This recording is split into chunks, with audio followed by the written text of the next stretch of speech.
Hello everyone, welcome back to another how-to tutorial. In today's video, I will show you how to make a zip file on Windows 11. Browse to the files that you wish to compress. For timing and convenience, my files are on the desktop. Choose the files, right-click on the files you want to open, click Compress to Zip File.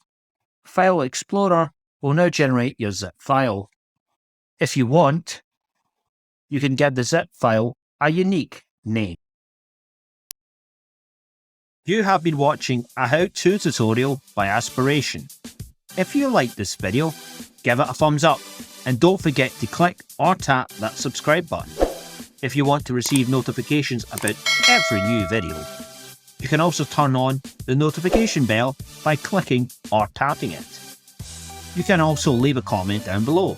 Your ideas and suggestions are always welcome. Until the next time, take care of yourself.